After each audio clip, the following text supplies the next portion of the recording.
12시 많은 참여 바랍니다.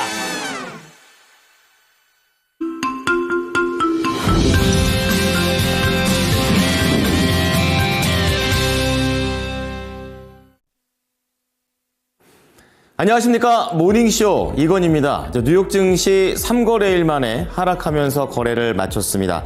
장중에는 상승으로 가다가 결국 힘이 떨어지는 모습을 보였던 3대 지수가 되겠는데요. 악재로는 관세가 되고 있고요. 호재로는 1분기 실적이 잘 나오고 있습니다. 그런 가운데 경제 지표는 다시 한번 상승보다는 하락 쪽으로 방향을 잡는 모습이었습니다. 자, 오늘도 모닝 체크인을 통해서 시장을 한눈에 바라보시죠. 첫 번째 하이라이트입니다. 자, 미국과 중국의 이 관세를 둔 기싸움이 계속되고 있습니다. 서로 여유 있는 척하고 있지만 시장에서는 미국이 조금 더 힘들어 보인다라는 내용들을 좀 얘기를 하고 있고요. 중국 쪽에서는 여유롭게 강대강 전략을 구사했다는 내용입니다. 자, 그리고 두 번째는 미국의 수입 물가와 관련된 내용입니다. 깜짝 하락이 나오게 되면서 경기에 대한 방향성을 다시 한번 제시했습니다. 자, 그런 가운데 이러한 관세가 결국에는 우려된다라는 내용들이 안팎으로 나오고 있는데요. 대표적인 투자은행 제프리스 쪽에서는 이번 관세와 관련해 S&P 500의 연말 목표치가 기존보다 5,300포인트 정도로 하향 조정이 됐습니다. 자, 그런 가운데 이날 시장의 특징주들 체크해 보겠습니다. 대부분의 은행주의 투자 심리가 좋았습니다. 실적을 기반으로 한 긍정적인 근거가 있었기 때문이었습니다. 관련된 종목들 대부분 상승을 했었고요. 이제 그런 가운데 OTT 쪽에서도 넷플릭스가 다시 한번 올해와 내년에 대한 긍정적인 출사표를 내게 되면서 올랐습니다. 자, 하지만 반대로 지금 보잉과 같은 경우에는 미국과 중국의 이런 관세에 대한 힘싸움 속에 사이에 끼어가지고 결국에는 하락 마감을 했고요.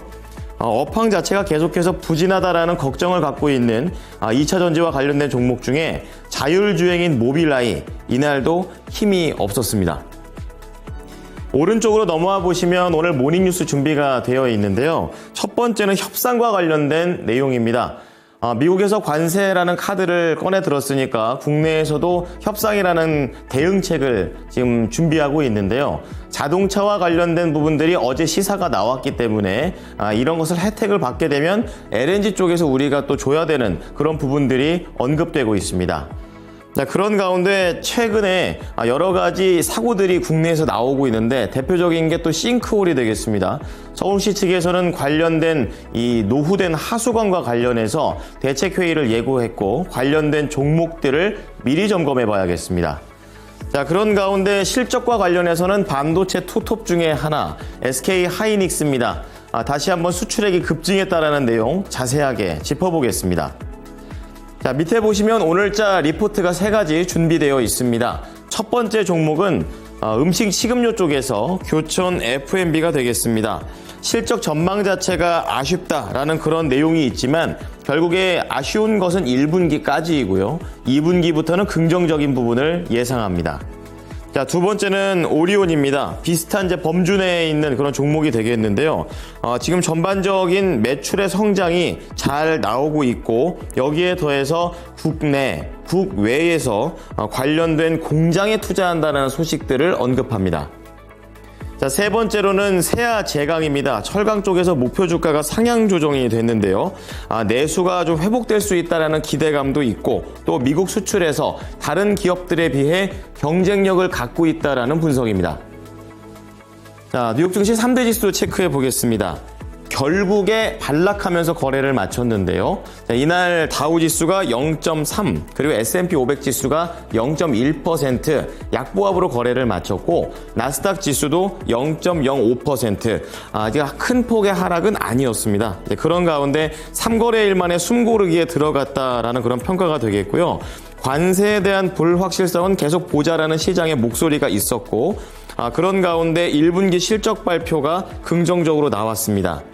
대부분의 종목들이 움직이는 가운데 기술주의 하락 속에서 AI 반도체 관련된 종목들은 상승 마감한 것이 특징이었습니다. 첫 번째 하이라이트입니다. 자, 미중 갈등과 관련된 내용으로 좁혀지고 있는 트럼프 관세입니다. 트럼프 대통령이 중국과의 무역 협상에 대해서 공은 중국의 코트 위에 있다라고 말했습니다. 중국과 미국이 협상을 해야 하지만 미국은 그럴 필요가 없다고 주장했는데요. 그는 중국이 미국의 소비자와 돈을 원하며 다른 나라와 다르지 않다라고 언급했습니다. 또한 이와 비슷한 맥락에서 백악관 대변인은 틱톡 거래를 위한 중국 관세 인하 가능성에 대한 질문에 트럼프의 입장이 기존과 같다라고 얘기를 했고요. 중국과의 무역 거래는 열려 있고 중국이 미국과의 협상을 필요로 한다고 강조했습니다. 그리고 중국 외의 다른 국가들과도 무역 협상이 현재 활발히 진행 중이라는 얘기를 했습니다.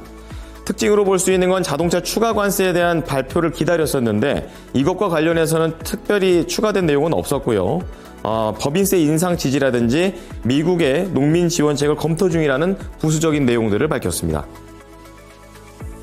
두 번째는 경제 지표입니다. 예상치를 하회하는 그런 지표가 나왔는데요. 이 트럼프발 관세 전쟁으로 글로벌 무역 긴장감이 높은 가운데 3월 미국의 수입 물가가 저유가의 영향으로 인해 예상치를 하회하는 모습을 보였습니다. 미국의 노동부 보고서에 따르면 지난달 수입 물가는 전월 대비 0.1% 내렸고 보합을 예상했었지만 예상치를 밑돌았습니다. 수입 물가는 전월 대비 이렇게 내려간 것은 작년 9월 이후 6개월 만입니다. 수입 물가 하락의 주요 원인은 수입 원료의 가격이 2.3% 하락한 것으로 분석된 건데요. 트럼프 대통령의 상호 관세 발표 이후에 국제 유가가 급락한 것과 관련이 있다는 게 시장의 분위기입니다. 하지만 로이터 통신은 미국의 관세 정책 불확실성 확대로 인해서 이러한 저유가에 따른 수입 물가 하락 추세가 지속되기는 어려울 것으로 분석했습니다. 자, 이렇게 관세에 대한 부분들이 악재가 되고 있는 가운데 여러 투자은행들이 전망을 내놓고 있는데요. 이번에는 제프리스입니다. 제프리스가 S&P 500 지수의 올해 연말 목표치를 기존 6,000포인트에서 5,300포인트까지 내렸습니다. 전날 종가 대비 2% 낮은 수준이 되겠는데요. EPS 성장 둔화와 리스크 프리미엄 확대를 반영한 결과라고 밝혔습니다. 제프리스는 S&P 500이 19배의 PER로 거래될 것으로 예상했고요. 10년 평균과 같은 수준이 되겠습니다. 하지만 올해 EPS 성장률은 5.1%로 전망치보다 낮고 그렇기 때문에 경기 민감주보단 방어주의 긍정적인 의견을 제시를 했습니다. 그리고 실적 하향 흐름이 지속이 됐었을 때 EPS 성장률은 더 낮아질 것으로 보고 있기 때문에 올해 S&P 지수는 하락할 가능성이 커졌다고 전망을 했고 시티그룹 또한 연말 목표치를 제프리스처럼 하향 조정한 바 있습니다. 특징주 보겠습니다. 오른 종목 두 개인데요. 첫 번째는 은행주들입니다. 일부 대형 은행주들이 호실적 속에 급등을 했습니다. 뱅크 오브 아메리카, 시티, 모건 스탠리 이런 종목들이 되겠고요. 전일 대형 은행들처럼 주식 거래가 급증했다는 것이 호실적의 배경이 되고 있습니다. 그 중에서 뱅크 오브 아메리카 3.6% 오르면서 거래를 마쳤습니다. 두 번째는 OTT, 넷플릭스인데요. 경영진이 이런 어떤 이 사업에 대한 확장에 대한 낙관적인 기대감을 보였습니다. 2030년까지 매출을 2배까지 늘리고 시가총액을 1조 달러를 달성시키겠다라고 얘기를 하게 되면서 4.8% 오르면서 거래를 마쳤습니다. 반면에 하락한 종목들입니다. 보잉인데요. 이 중국이 자국 항공사에 미국 보잉사의 항공기를 인도하는 것을 중단을 명령했습니다. 블룸버그 보도에 따르면 관세 정책에 대한 중국의 보복이다 이렇게 분석했습니다. 자, 가운데서 새우등이 터진 보잉 2.3% 밀렸습니다. 자, 마지막으로 자율주행 모빌아이인데요. 바클레이즈에서 관세로 인한 역풍 그리고 자동차 기술 투자에 대한 불확실성이 커졌다라는 점들을 얘기를 하게 되면서 투자 의견을 낮췄습니다. 비중 확대해서 동일 비중으로 낮추게 되면서 모빌아이는 4.5% 내린 12달러 선에서 거래를 마쳤습니다.